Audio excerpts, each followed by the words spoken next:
Welcome. Today we're reading the chapter Won't Listen to Reason, of the novel Around the World in 80 Days. Now, sit tight and let's get into it. The train, on leaving Great Salt Lake at Ogden, passed northward for an hour as far as Weber River, having completed nearly 900 miles from San Francisco. From this point it took an easterly direction towards the jagged Wasatch Mountains.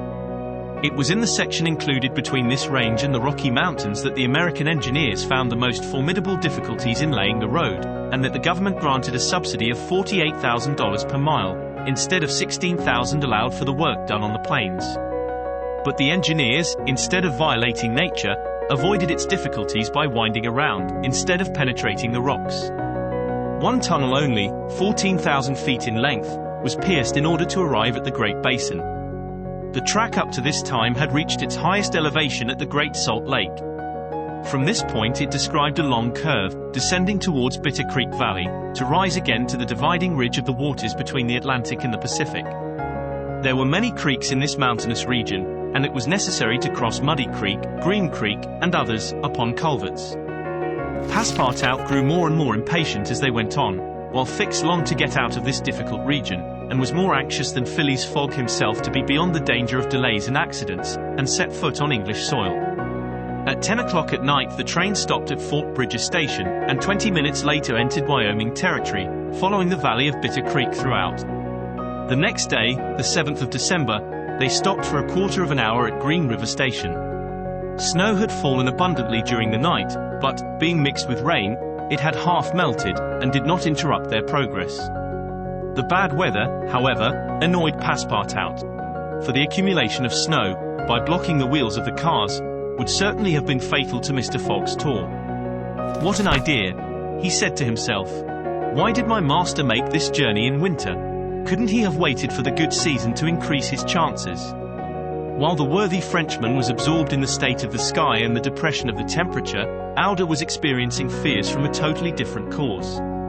Several passengers had got off at Green River, and were walking up and down the platforms, and among these Aouda recognized Colonel Stamp Proctor, the same who had so grossly insulted Phileas Fogg at the San Francisco meeting. Not wishing to be recognized, the young woman drew back from the window, feeling much alarm at her discovery.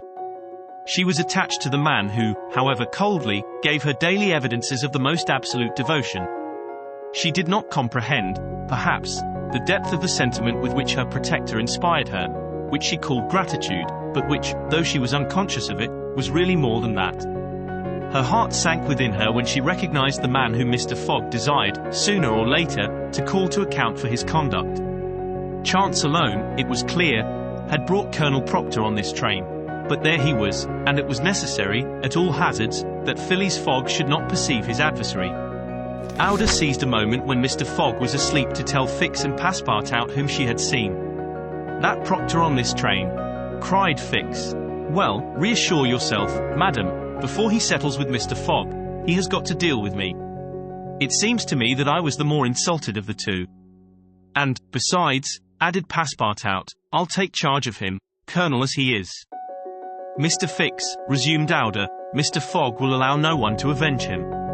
He said that he would come back to America to find this man. Should he perceive Colonel Proctor, we could not prevent a collision which might have terrible results. He must not see him. You are right, madam, replied Fix. A meeting between them might ruin all. Whether he were victorious or beaten, Mr. Fogg would be delayed, and, added Passepartout, that would play the game of the gentlemen of the Reform Club. In 4 days we shall be in New York. Well, if my master does not leave this car during those 4 days, we may hope that chance will not bring him face to face with this confounded American. We must, if possible, prevent his stirring out of it. The conversation dropped. Mr. Fogg had just woke up, and was looking out of the window. Soon after Passepartout, without being heard by his master or Aouda, whispered to the detective, "Would you really fight for him?" "I would do anything," replied Fix, in a tone which betrayed determined will, to get him back living to Europe. Passepartout felt something like a shudder shoot through his frame, but his confidence in his master remained unbroken. Was there any means of detaining Mr. Fogg in the car, to avoid a meeting between him and the colonel? It ought not to be a difficult task, since that gentleman was naturally sedentary and little curious. The detective, at least, seemed to have found a way, for, after a few moments, he said to Mr. Fogg, "These are long and slow hours, sir, that we are passing on the railway." "Yes," replied Mr. Fogg, "but they pass." "You were in the habit of playing whist," resumed Fix, "on the steamers." "Yes, but it would be difficult to do so here. I have neither cards nor partners." "Oh, but we can easily buy some cards, for they are sold on all the American trains." "And as for partners, if Madam plays." "Certainly, sir," Aouda quickly replied. "I understand whist. It is part of an English education. I myself have some pretensions to playing a good game." "Well, here are 3 of us, and a dummy." "As you please, sir," replied Phileas Fogg, heartily glad to resume his favourite pastime even on the railway. Passepartout was dispatched in search of the steward, and soon returned with 2 packs of cards, some pins, counters, and a shelf covered with cloth. The game commenced. Aouda understood whist sufficiently well, and even received some compliments on her playing from Mr. Fogg. As for the detective, he was simply an adept, and worthy of being matched against his present opponent. "Now," thought Passepartout, "we've got him. He won't budge." At 11 in the morning the train had reached the dividing ridge of the waters at Bridger Pass, 7,524 feet above the level of the sea, one of the highest points attained by the track in crossing the Rocky Mountains. After going about 200 miles, the travelers at last found themselves on one of those vast plains which extend to the Atlantic, and which nature has made so propitious for laying the iron road. On the declivity of the Atlantic basin the first streams, branches of the North Platte River, already appeared. The whole northern and eastern horizon was bounded by the immense semicircular curtain which is formed by the southern portion of the Rocky Mountains, the highest being Laramie Peak. Between this and the railway extended vast plains, plentifully irrigated. On the right rose the lower spurs of the mountainous mass which extends southward to the sources of the Arkansas River, one of the great tributaries of the Missouri. At 12:30 the travelers caught sight for an instant of Fort Halleck, which commands that section, and in a few more hours the Rocky Mountains were crossed.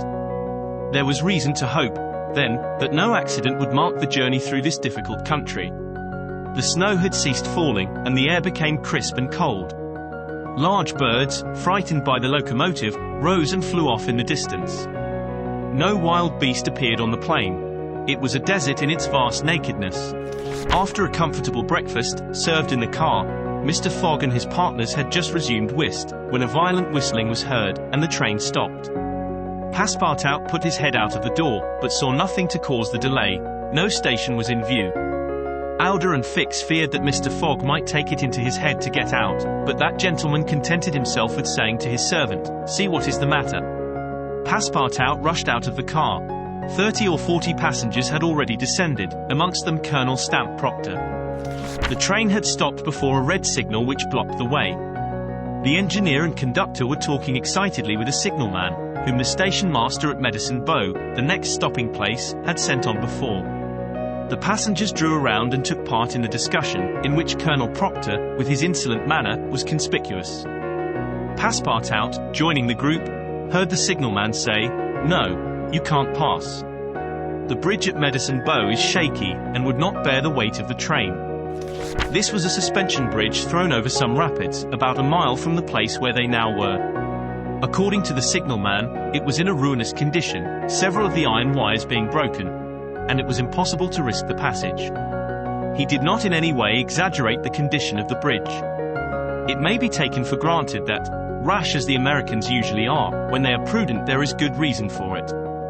Passepartout, not daring to apprise his master of what he heard, listened with set teeth, immovable as a statue. "Hum," cried Colonel Proctor, "but we are not going to stay here, I imagine, and take root in the snow." "Colonel," replied the conductor, "we have telegraphed to Omaha for a train, but it is not likely that it will reach Medicine Bow in less than 6 hours." "6 hours!" cried Passepartout. "Certainly," returned the conductor, "besides, it will take us as long as that to reach Medicine Bow on foot." "But it is only a mile from here," said one of the passengers. "Yes, but it's on the other side of the river. And can't we cross that in a boat?" asked the colonel. "That's impossible. The creek is swelled by the rains. It is a rapid, and we shall have to make a circuit of 10 miles to the north to find a ford." The colonel launched a volley of oaths, denouncing the railway company and the conductor, and Passepartout, who was furious, was not disinclined to make common cause with him. Here was an obstacle, indeed, which all his master's banknotes could not remove. There was a general disappointment among the passengers, who, without reckoning the delay, saw themselves compelled to trudge 15 miles over a plain covered with snow. They grumbled and protested, and would certainly have thus attracted Phileas Fogg's attention if he had not been completely absorbed in his game. Passepartout found that he could not avoid telling his master what had occurred, and, with hanging head, he was turning towards the car, when the engineer, a true Yankee, named Forster, called out, "Gentlemen, perhaps there is a way, after all, to get over." "On the bridge?" asked a passenger. "On the bridge. With our train?" "With our train." Passepartout stopped short, and eagerly listened to the engineer. "But the bridge is unsafe," urged the conductor. "No matter," replied Forster.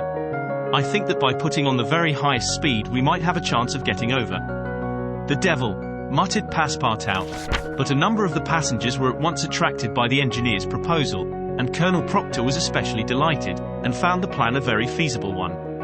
He told stories about engineers leaping their trains over rivers without bridges, by putting on full steam, and many of those present avowed themselves of the engineer's mind.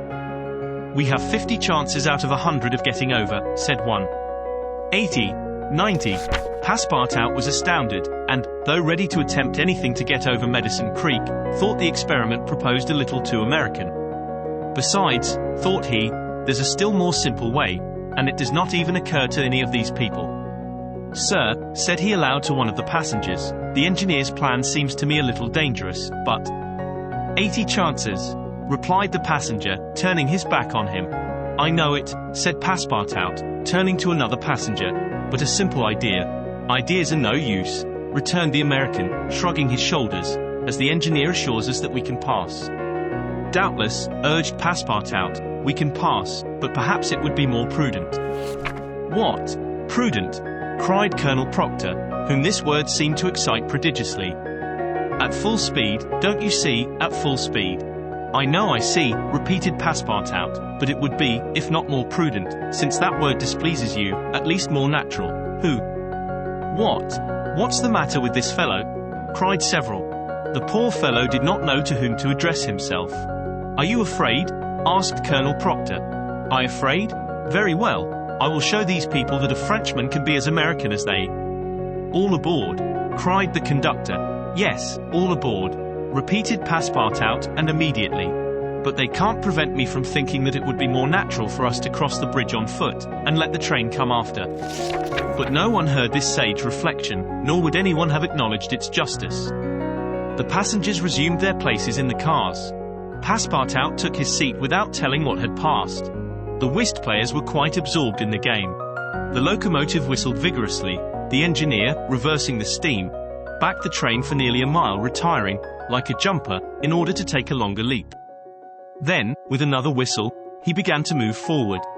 The train increased its speed, and soon its rapidity became frightful. A prolonged screech issued from the locomotive. The piston worked up and down 20 strokes to the second. They perceived that the whole train, rushing on at the rate of 100 miles an hour, hardly bore upon the rails at all. And they passed over. It was like a flash. No one saw the bridge. The train leaped, so to speak, from one bank to the other, and the engineer could not stop it until it had gone 5 miles beyond the station. But scarcely had the train passed the river, when the bridge, completely ruined, fell with a crash into the rapids of Medicine Bow. Did you enjoy today's chapter of Around the World in 80 Days? Why not subscribe and ring the bell?